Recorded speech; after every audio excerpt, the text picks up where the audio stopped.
a minute to introduce you because we're just so fortunate to have you do this with us today, and to teach us about PSP. So it is absolutely and truly my pleasure to introduce to you Dr. David Shprecher, DO, Msci, neurologist and movement disorder specialist in Sun City, Arizona, and Banner Sun Health Research Institute's movement disorder program director. He oversees patient care and clinical research studies there. He specializes in diagnosis, treatment, and research for movement disorders, including PD, tics and Tourette's, Huntington's disease, dystonia, tardive dyskinesia, PSP, tremor, and others. Inspired by personal experience as an individual with Tourette's syndrome, Dr. Shprecher has dedicated his career to improving treatment options and quality of life for people with movement disorders. He is one of our treasured physician advisors, and we're so grateful for all that you do for the community. Dr. Shprecher, thank you for doing this talk. I'm going to turn it over to you. All right, well, thank you so much for having me. And if at any point you have a question, please go ahead and type in the group chat, or you can also save for the end. I'll leave plenty of time for questions. I know we have the hour free, and this talk won't take a full hour. So what I was asked to do today is to give you some updates on some of the atypical movement disorders, we call the atypical Parkinsonian disorders, with a little bit more attention to PSP and also frontotemporal dementia. One of the challenges in raising awareness for these other conditions is there aren't a whole lot of famous people that have them, so there isn't as much publicity. However, for those of you who remember this guy, I actually, when his movie Arthur was out, I wasn't actually allowed to watch it because it was rated R and I was too young. I also wasn't allowed to stay up past 8 o'clock. But nowadays, the younger generation that I'm teaching, they know Arthur as the alcoholic billionaire. He was the alcoholic millionaire back in about 1980. You can see Dudley Moore not only played Arthur, but also got to star with Bo Derek in the movie 10. So fast forward to the 1990s, mid-90s, and Dudley Moore was actually fired by Barbra Streisand from the set of the movie The Mirror Has Two Faces because he was forgetting his lines.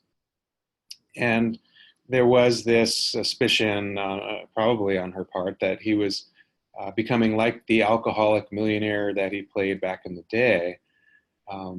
Shortly after that, he disclosed his diagnosis. He had been diagnosed with progressive supranuclear palsy, PSP for short. And one of the things you can see is when he was given the honor of knighthood by the Queen of England, he had these involuntary muscle contractions in his face. So he not only lost his voice, but his control of facial expression from the condition. He passed away shortly after that in 2002. But around 1999, he announced his diagnosis to the world, but still retained a sense of humor. As he pointed out, that only about 1 out of 100,000 people have this disease, and there's about that number in the Screen Actors Guild. So he felt it was very considerate of him to take the disease for himself, thus protecting the remaining members of the society from this fate. The condition is relatively new in terms of, rare neurological diseases. For example, Parkinson's was described in the early 1800s, whereas PSP was described by a team of 3 neurologists and a neuropathologist in 1963, and it was Dr. Richardson who was the senior doctor on that team. The group has since renamed the more common form of the illness Richardson syndrome. So you'll sometimes hear it referred to that way. Some people still call it by all 3 names, Steele, Richardson, Olszewski syndrome. And what they described were a series of patients who developed a series of problems, including severe balance problems, slurred speech, and symptoms that resemble Parkinson's disease. I'll go in a little bit more detail about that shortly. But what I want to start today is just explaining that PSP is the second most common cause of symptoms that resemble Parkinson's, what we call Parkinsonism, that's due to degeneration in the brain. So fortunately, it's a lot less common than Parkinson's because it is a more aggressive illness. PSP is a condition that has a different type of protein that accumulates, clumps up, and causes damage in the brain called the tau protein. That's spelled T-A-U. PSP can overlap quite a bit in its symptoms with frontotemporal dementia. Frontotemporal dementia is a problem with thinking and cognitive functions that isn't so much a problem with memory as it is with changes in behavior and problems with language and problems with the frontal lobe, things like kind of the filter, the social filter that we all have. I know we all have friends we think of when you say they lack a filter. Well, these are people that had it and then lose it. People also become more impulsive.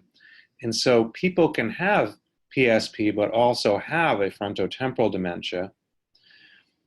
Frontotemporal dementia can occur by itself.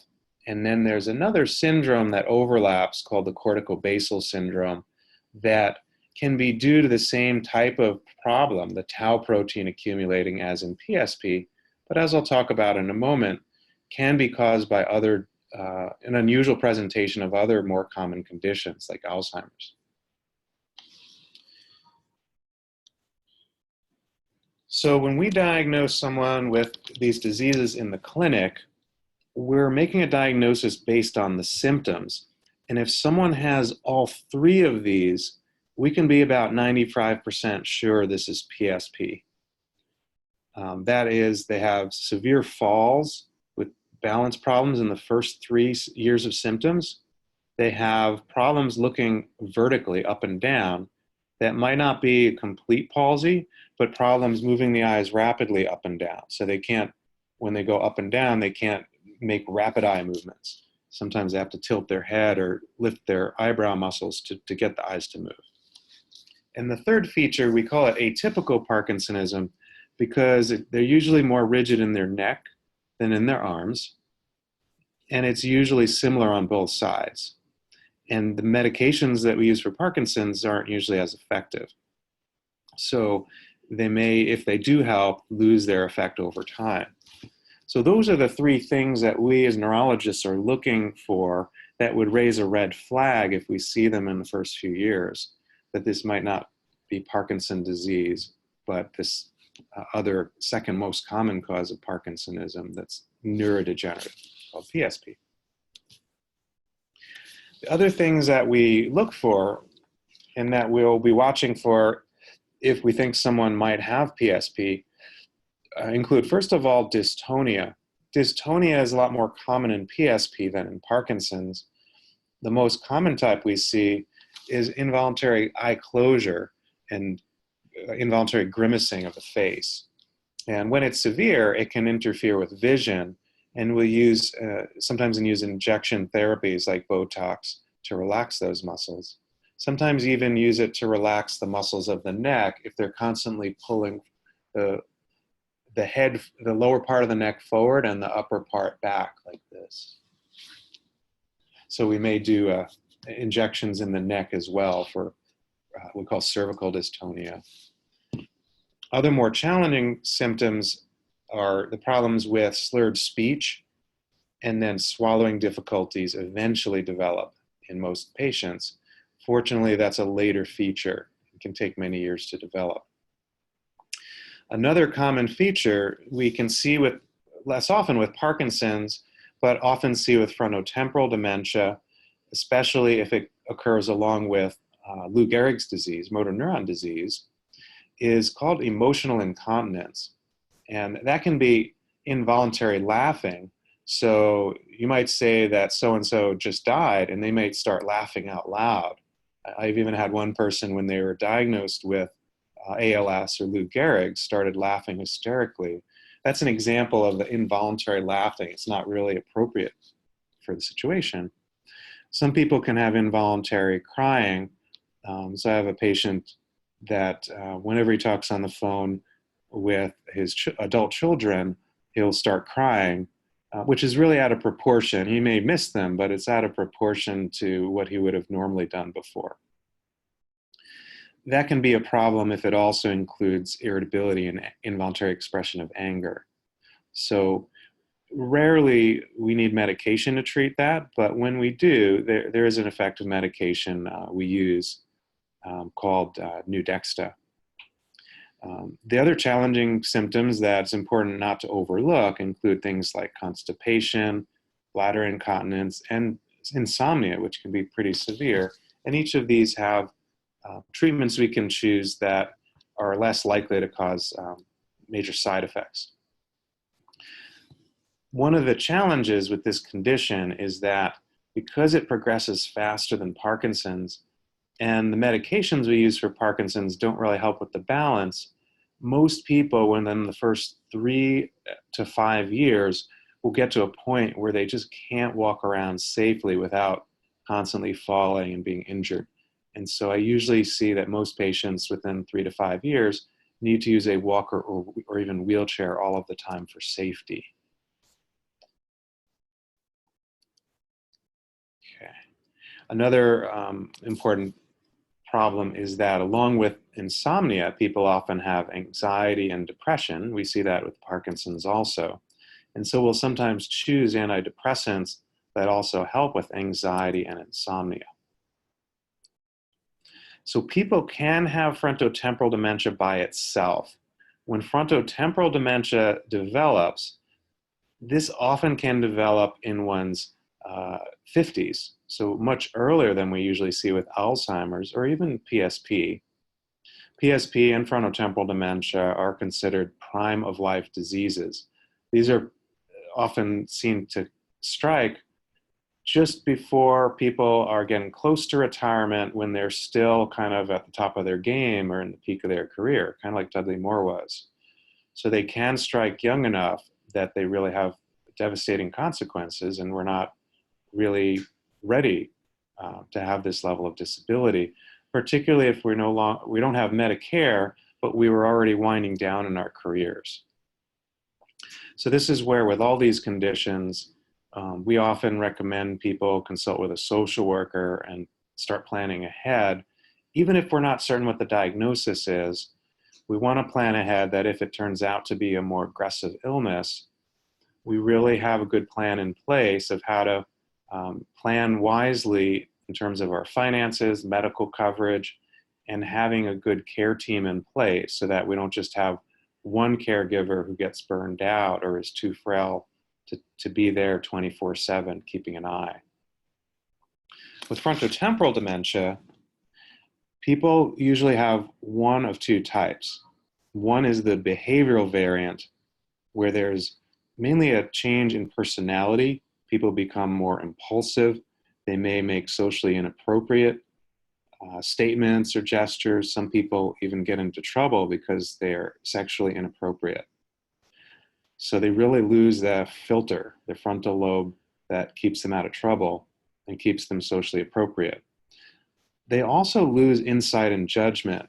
So they may continue to make financial decisions that are very bad, but because they can still remember what's going on and speak coherently, many times people struggle to get to a point where there is a legal power of attorney activated and they can be protected from themselves and not permitted to make financial decisions that are then devastating to them and their spouses, those that would need to manage the money to keep taking care of them.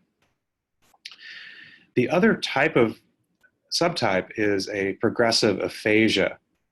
And people often start to have trouble coming up with words for things. They may even eventually become unable to speak.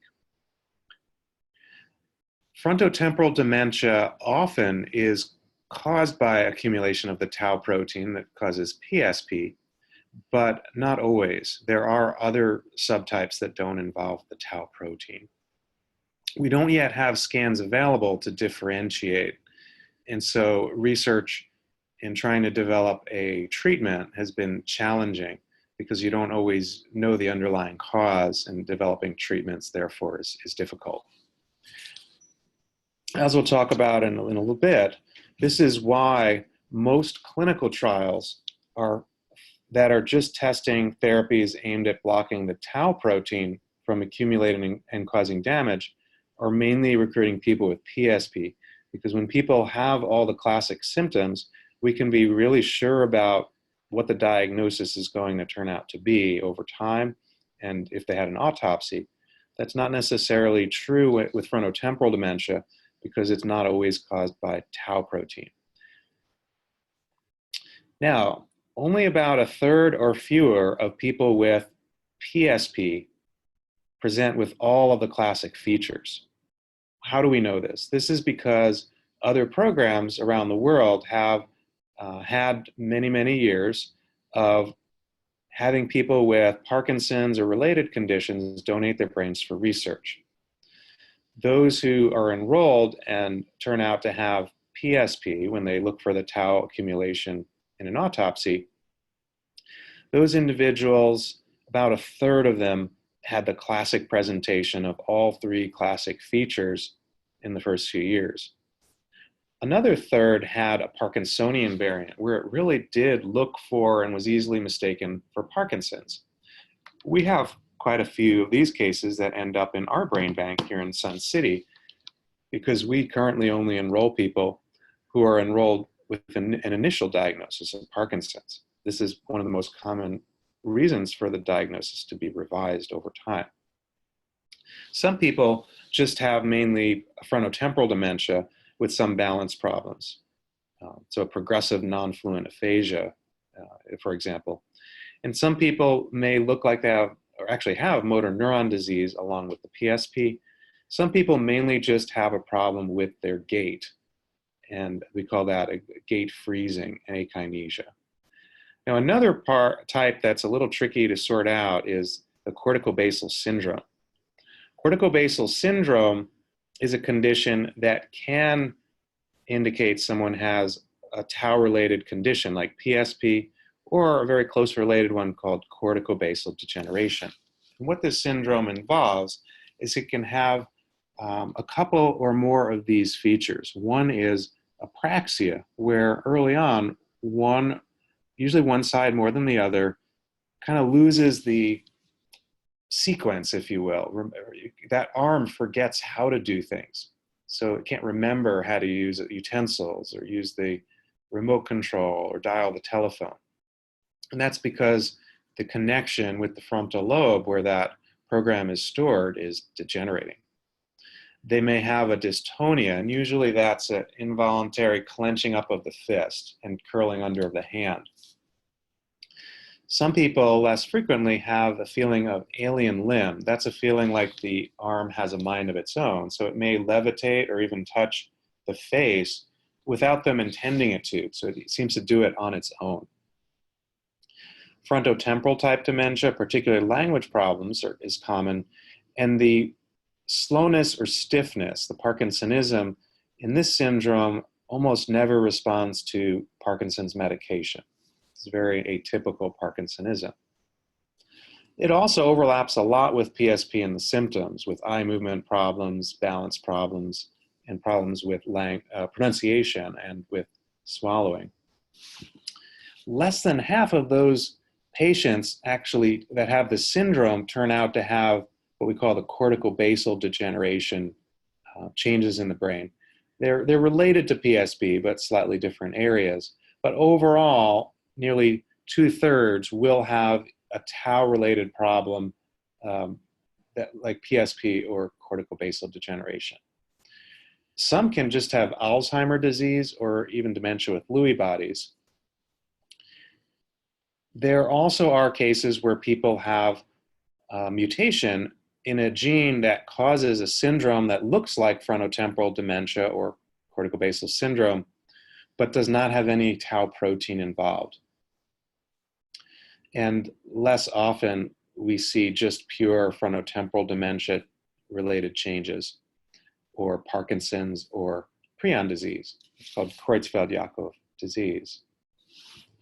But with the classic tau-related diseases like PSP, CBD, and some frontotemporal dementia, what our pathologist sees in various cells in the brain is an accumulation of the tau protein. What tau does, TAU, is it makes up an important component of the skeleton that keeps the brain cell whole. When tau comes off those little tubules, we call microtubules, then the skeleton of the cell, the nerve cell, starts to fall apart, and the tau aggregation can spread down the cell and then outside the cell over to neighboring cells and spread from one cell to another, causing damage to the cell when it accumulates, which causes cells to die. If there's cells that are involved in control of movement, that's why we see the Parkinsonism, and then cells involved in eye movements and balance, and then language and behavior are also damaged. That's why we see all these symptoms. Now, there have been studies trying to look at large numbers of patients and compare them to people in the same area without PSP and see if there's any specific exposure that explains it. We haven't seen a clear link with any particular occupation. It looked like there might have been an association with living close to a farm or drinking well water, but the statisticians, when we kind of calculate how many different things we looked at, weren't satisfied to say that's clearly a cause. What we do know is there are different variations in the gene for the tau protein. So if people have particular changes in that tau gene, that can make them more prone to PSP. In fact, people who are of Asian descent tend to have the first type of the tau gene, which is actually a risk factor. So PSP, talking to my colleagues in China and Japan, PSP is actually more common there. Whereas if you're of European descent, you have a better chance of having the type 2 gene, which is somewhat protective. And there have been a few other genes that came up recently that seem to slightly increase the risk of PSP, but there's got to be some other exposure, something we're exposed to in our environment that triggers it. We don't know for sure yet what that is. I can guarantee you the FDA and the EPA won't take that out of circulation until we prove that it causes it. So what we see in these little microtubules that make up the skeleton of the nerve cells is the tau protein helps hold those tubules together. When it comes off and it starts to aggregate, then it can spread from cell to cell and cause damage. So there have been a number of things that have recently been studied to try to develop a treatment that halts or slows the progression of PSP. One that's kind of generating a lot of interest is what we call anti-tau or antibody therapies against the tau. Two main pharmaceutical companies have studies that are underway. Those are AbbVie and Biogen, licensing a treatment from Bristol Myers Squibb. Some people may be aware of these studies because they or family members have participated. So the hope is that these antibodies will bind to the tau that accumulates outside the cell, that we call the extracellular tau, and then prevent that from spreading to other cells. We've seen from the initial studies that when we look at the spinal fluid on a spinal tap, people who have been treated with the antibody therapy have less tau accumulation in the spinal fluid after the therapy. So it seems to be doing what it's supposed to in reducing that extracellular tau. Now we're waiting to see if it actually slows the progression, comparing it to a saline or placebo infusion after 1 year of following people up with a scale that measures all the symptoms of PSP. So for people that are thinking about whether to participate in a clinical trial, one thing that's important to understand is to do the study the right way, at least for part of the study, some people get the placebo and some get a real thing, because we often will rate you as improved just based on our hope and wanting to see you doing better.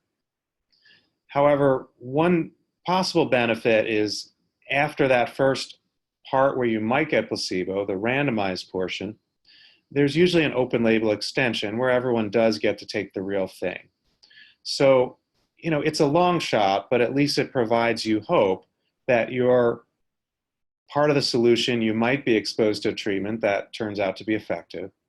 But the most important reason to stay involved is to provide hope to others in the future that we're one step closer to a treatment that works.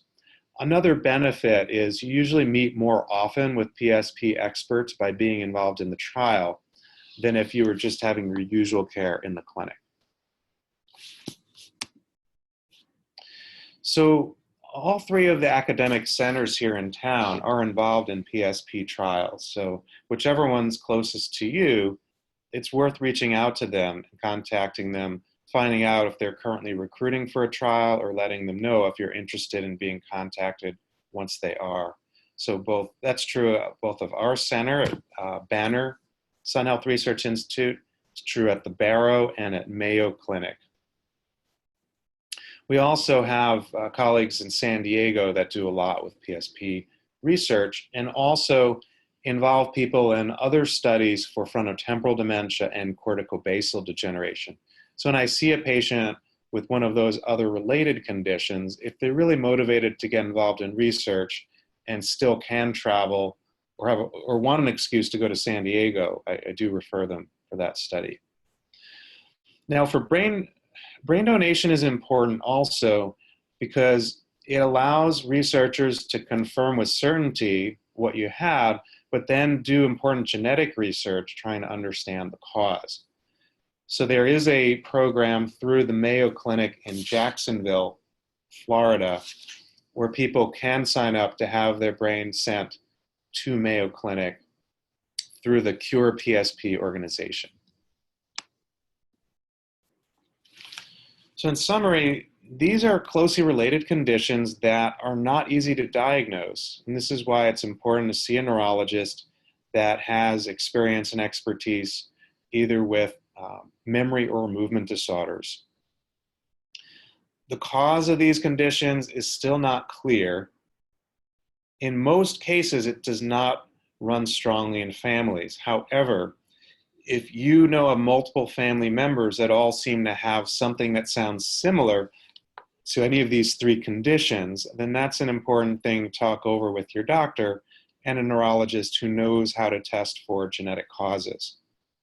The cause and the treatment in those families may be different than these sporadic types that don't have a strong family history.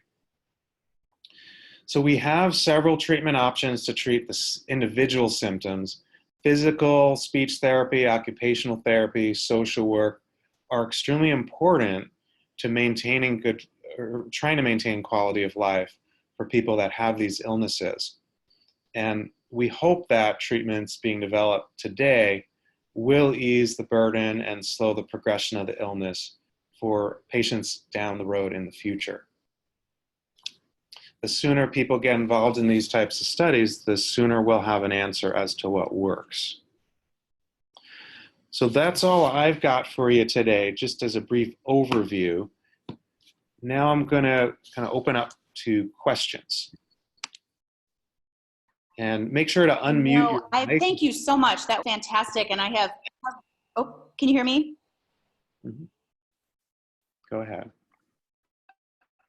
Okay, a couple came through via private message, if I can read them to you. Okay. Okay. You touched a little on genetics, but if I have a family member with PSP, am I more likely to get it? So if you only have one family member with PSP, we don't have enough research yet today to say how that changes your likelihood. I would say the main thing that would raise concern is if there are multiple family members that have symptoms in this ballpark, like I described with either of these three syndromes, or a motor neuron disease. So if there are multiple people that have Lou Gehrig's, frontotemporal dementia, or PSP-like symptoms, there are some rare genes that can cause a strong pattern of inheritance. And there are both memory and movement disorder and neurogenetic neurology specialists that are familiar with the testing for those.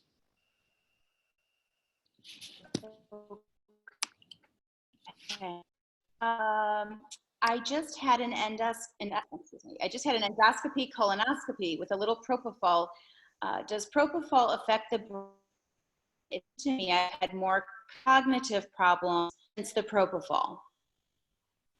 Yeah, we don't have any clear evidence that propofol is a risk factor for any of these illnesses. It's a very short-acting anesthetic, and it's a standard at many centers that do endoscopy now because you have very minimal risk of actually being awake during the procedure. I've heard of people tell me with the other sedatives, you're sometimes awake and remember it. With propofol, you don't remember it, but they can turn it off very quickly. Just make sure never to hire anyone to give it to you at home for sleep or any other reason. If they're saying you can pay them to give it to you at home, that's not legal. That's how Michael Jackson died. I was just thinking that. Okay, perfect. Is PSP more prevalent in men than women like Parkinson's? Yeah, I'm not aware of there being as strong of a prevalence in men with PSP as we see with Parkinson's. So a little bit more similar, not quite 50-50. I think overall I still see slightly more men than women. Okay. Hey, Dr. Shprecher, can I ask a question? Sure. Since PSP is less... Hi, Andrea. Hi. Since PSP is less prevalent than Parkinson's, do the symptoms overlap with Parkinson's enough where people can go to a Parkinson's support group if they can't find a PSP group in their area? Oh, yes. Yeah, we have many people with PSP that go to Parkinson's support groups. They're larger. Everyone's different. So as I said earlier, a third of people with PSP have a variant that more closely resembles Parkinson's. So I think if you don't have a support group for PSP in your area, or you feel it's not meeting your needs, it is appropriate to attend one for Parkinson's.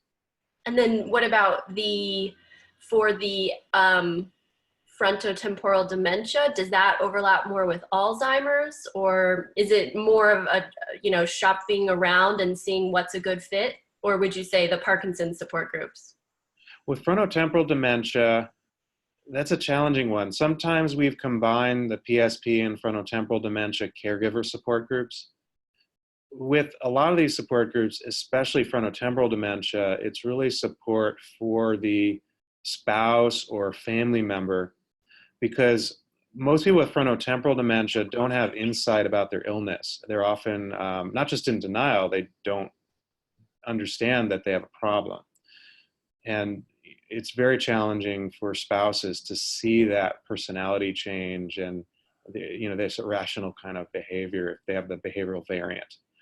So there are fewer support groups for each of these illnesses, but the unique support for people going through similar things with either of those illnesses on the caregiver or family member side can be very helpful. And it's different, particularly with behavioral variant of frontotemporal dementia. It's quite different from what people go through with a Parkinson's patient. Some people will look online. So there are associations for frontotemporal dementia and for PSP. For people with CBD, but also with MSA, multiple system atrophy, the Cure PSP organization is a good resource for people with any of those conditions, and they do have online support groups. Frontotemporal dementia has a separate advocacy organization. They call it FTLD, frontotemporal lobar dementia, for that organization.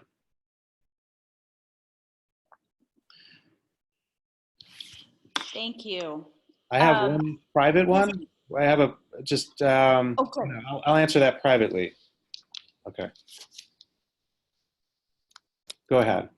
Okay, and I have one that came to me privately, but it's for you. Okay. I'm taking my dad to his neurologist this week. Last time the neurologist told me my dad could have PSP, I think because my dad couldn't look up. I will ask if PSP can be confirmed. Is there any new medication or treatment I should ask about? He's already on carbidopa, levodopa, and now amantadine, which has helped. He's wheelchair bound with his legs virtually permanently crossed. He can still eat regular food, tends to choke when taking a pill, though usually grind up pills, and we usually grind it up and give it to him in applesauce. He's unable to say what he means much of the time and speaks so softly it's hard to hear him. Any suggestions for questions I should ask this physician? Okay, no, I appreciate your question. So I think the first thing is important that you have a neurologist you're working with, that you can ask these questions and be heard. So occasionally we have patients where if they have a lot of stiffness in the neck, they have a lot of stiffness in other parts of the body, they're having trouble with swallowing because they're so slow and rigid, sometimes using a higher dose of levodopa can be helpful. So one question to ask is, have we tried pushing the dose as high as you're comfortable going? And I personally will go to at least 1,200 milligrams a day of levodopa if people tolerate it. I'll mainly just push the carbidopa-levodopa dose.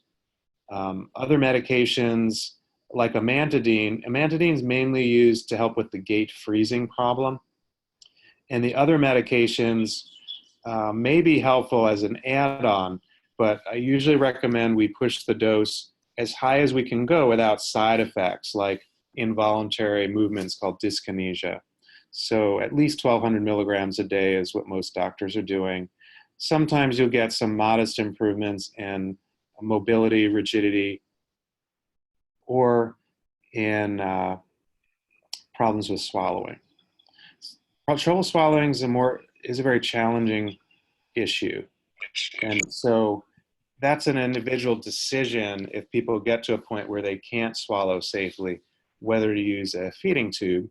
But if someone has in their previous wishes stated they would want that, and they're otherwise maintaining good quality of life by getting the calories they need, then that's an individual decision.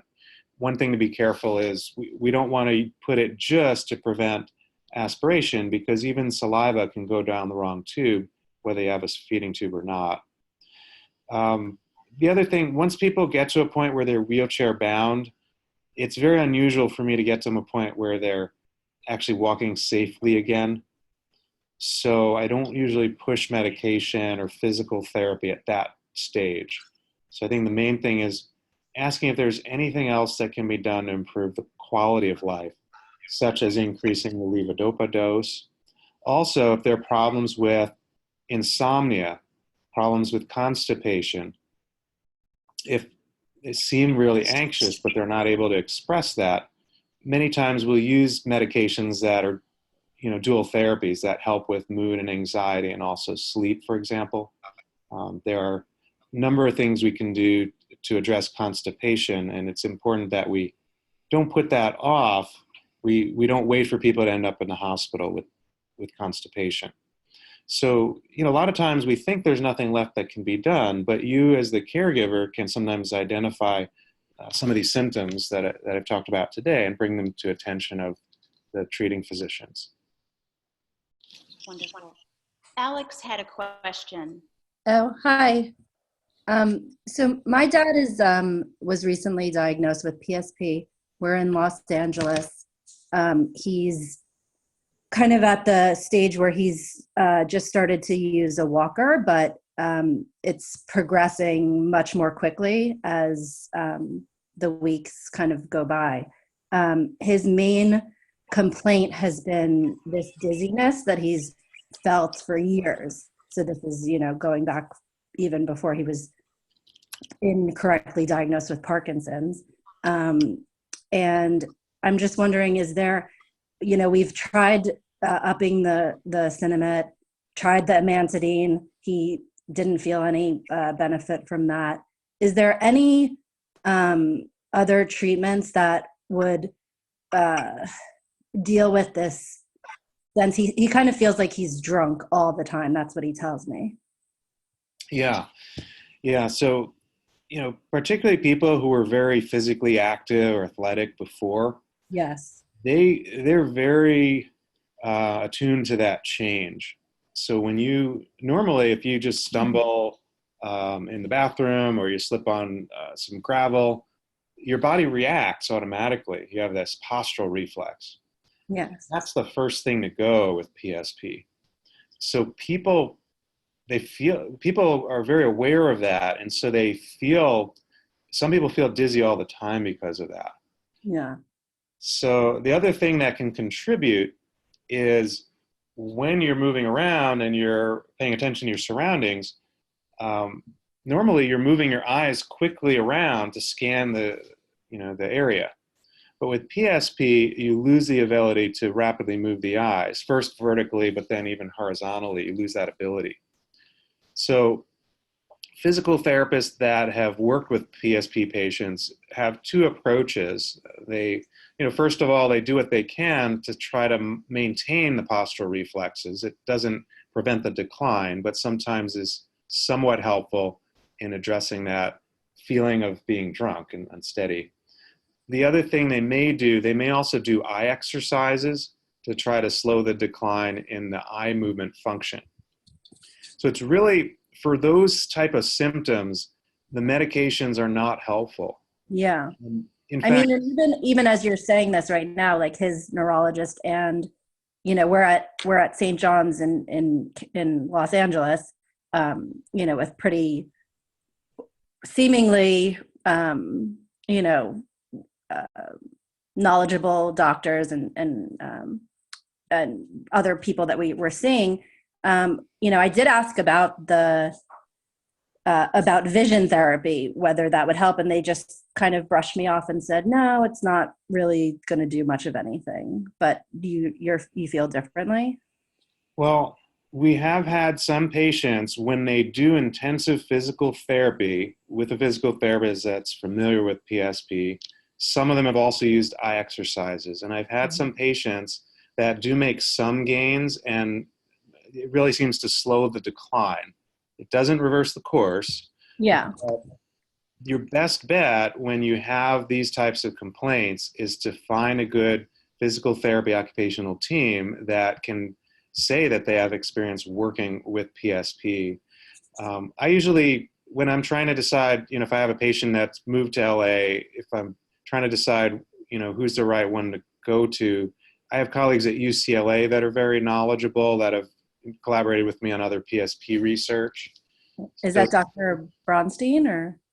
Yeah, Dr. Bronstein's the director there. Yeah. There are a few others that are more involved in PSP, but I think it makes sense to call and find out who are the physical therapists they recommend. Find someone that is close enough that you can, have regular visits. And then the challenge is when you see the improvements, or that, they're hanging in there, then when the physical therapy is over, it's hard to continue the exercises at the same level without involving a caregiver, whether it's a home health aide or a family member or a personal trainer. And then when you start to see decline again, a good neurologist will renew the physical therapy referral when you request it. Okay. Do you have a specific recommendation for PSP specialist in LA that maybe I haven't kind of Oh, okay. Yeah, what I can do, I have to look through, some people are naturally bad with names, and then it gets worse when you get older. I have some colleagues at UCLA that names are on the tip of my tongue. I can get those names to the team at PDMA and circulate them. Okay, that would be great. Both at UCLA and UCSD. Okay. The other question that I had, and That- with the recent kind of, legalization of marijuana and all of these benefits that people are finding for various uses, is that something that's been explored at all with PSP? To kind of tackle some of the symptoms that patients have, sleep related and pain. Not to my knowledge. My understanding is it is being explored mainly for tremor or for tremor related to Parkinson's. So it may have a role for things like anxiety or sleep. That's something that still needs to be carefully studied. Okay. One of the important challenges is if we don't have studies specifically in this condition, we don't know how it is likely to affect other problems like behavioral issues or balance problems. So we don't want to make those worse. Yeah. Okay. No. Thank you so much. Yeah. Alex, if you can be sure to, you can reach out to us. I think you're on a phone. So if it's easy to type in your email, or you could send it to us or call us so that we can make sure to get you the information that Dr. Shprecher has, that he's going to share. You can, Okay. whatever's best for you to get that information. They're great questions. A similar question, Dr. Shprecher, that came up is exercise in general good for people with PSP? So exercise is something that is important, particularly for the balance problem, potentially for the eye movement problems, and it's worth a try. What we want to be careful about is not to increase the risk of falls by having people try to do the exercises they were used to doing before, because many of those put them at high risk of injury if they fall. Just to mention, maybe just I'll get back to a couple of the audience questions just to follow back on the previous question. Yvette Bordelon is the doctor that I've worked with before on the PSP research. So I don't know if there's a way to get that to everyone. Right. Here. So Yvette Bordelon at UCLA is there, the main PSP researcher that I know there. And then another one that's in their group, so works closely with her, is Adrienne Keener. So those are both specialists within the group. And they have a nice listing at the UCLA webpage if you just search UCLA movement disorders. Dr. Bronstein's the director, but they have a team of several MDs and MD PhDs within the group. Nice. Yeah. So the other thing people haven't asked about was kind of speech therapy. Speech therapy has an important role, not just for speech and language, but also swallowing. So it's important to be clear what you're looking for when you see the speech therapist, because they'll usually see you for either one or the other problem, and you usually have to have separate consultations for first working on speech and language issues. There are some people, like was mentioned before, some people have dramatic problems expressing themselves because of the frontotemporal dementia affecting language. And sometimes a speech therapist can come up with alternative ways to communicate. For example, using a language board that has common phrases or images of things that people commonly want to communicate about. So common answers to questions, or common questions or requests to make.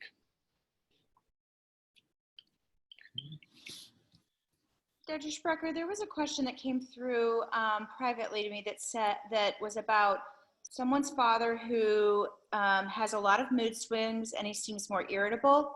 He does suddenly laugh and cry for no apparent reason. I heard that care teams can help, and I know you referenced a medication that might help with the mood and emotions. So we call it involuntary emotional expression. It's called new DEXTA. I'll just put that out there for everyone. New DEXTA is a combination of dextrom with thorphan, which is a common ingredient in cough syrup, and quinidine that basically blocks the body from breaking it down too quickly. So you can't just go out and take tons of cough medicine, it doesn't work. But having this combination seems to be effective for involuntary expression of emotions. As I said earlier, I don't need to prescribe it very often because that involuntary expression doesn't always interfere. Most cases, people just can acknowledge it's a symptom and cope with it. But I had one patient where when he would have a mouthful of food, then he would laugh and the food would go everywhere. So that was very problematic. That's an example. If someone also has involuntary expression of anger, along with other signs of this involuntary emotional expression, it sometimes helps with that too. Antidepressants sometimes help with irritability though. So if it's mainly irritability, particularly if there's also a heightened level of anxiety, we'll use antidepressants that help with both. I have a question for you about movement disorder specialists. I think of something like this, and I mean, I know a lot of the movement disorders are complex, but you know what you've just shared. This could be a lookalike for so many other things that I feel like, again, that's where even a general neurologist, would they know in depth about PSP necessarily? I mean, clearly a movement disorder specialist would. Right? So, you know, many people live in areas where it's a long distance in order to see someone who just does movement disorders or just sees, we call behavioral neurology. And so we often want to partner with the local general neurologist and provide a summary of what are the symptoms we see and then treatment recommendations for those. I did that quite often when I was working in Salt Lake City, and we would get referrals from a 300-mile radius. Another instance where I think we can be helpful to see a memory or movement disorder specialist who sees some of the unusual cases is when there are some features that don't quite look like the typical Parkinson's, or if it looks like it might be a dementia, but probably not Alzheimer's. Getting a more definitive diagnosis is something that it may require experience in seeing a lot of these cases. So it's not just the training, it's the experience. So there are some neurologists who, by virtue of being in practice for a couple of decades or longer, they do get really good at recognizing the common presentation of PSP. And a lot of my referrals for clinical trials, when we're testing new therapies or we're trying to evaluate study what the cause is, have come from general neurologists who are able to recognize and make the diagnosis. So. How do you recommend somebody, I mean, you bring up a really good point about the distance, and yeah, like your Utah thing, 300 miles. How do you recommend somebody who lives remotely or, you know, where it's just not, they're not able to get to a movement disorder specialist? Maybe they see a local practitioner, whether it's a, you know, internal medicine or a neurologist. How do you recommend that they try to have that person partner with a movement disorder specialist like you? How do you have that conversation? So I think that's a case-by-case discussion. Okay. So each scenario, there may be specialists that the general neurologist will contact when they have specific questions. For example, this person has drooling related to their PSP. How do you treat that? And I've done that when I had a colleague up in Idaho. I explained how I inject botulinum toxin or Botox for drooling. And so he's able to take that recommendation back to the clinic and treat them. So there are general neurologists out there that will go out of their way to get the information that's needed. What sometimes is difficult is if you only have short visits with them, you may need to bring a list of symptoms, an agenda, make sure they answer the questions. And then if they don't know the answer, make sure to, they know who who they can connect with in your area, and it varies case by case who to connect with. But I agree, there are cases where it's just not practical to travel that 300 miles or more to see someone at an academic center, particularly if it's for more than one visit. Right. Well, I'm and I just know- I'm gonna have to step out and go to clinic in a couple of minutes. I have time for one more question. So, all right, one more question. mhm. Anybody? Well, certainly if you have questions or you're looking for more resources on PSP, just search for Cure PSP to get info about PSP and support groups in your area. Phenomenal. So that's PSP or CBD or MSA. And then the FTLD Association is also a great resource. Thank you so much. Those are wonderful. Thank you so much for taking your lunch hour with us. This was just really informative. And thanks for taking your time again. All right, thanks for having me. Well, take care. Okay, take care. Thank you. Bye-bye.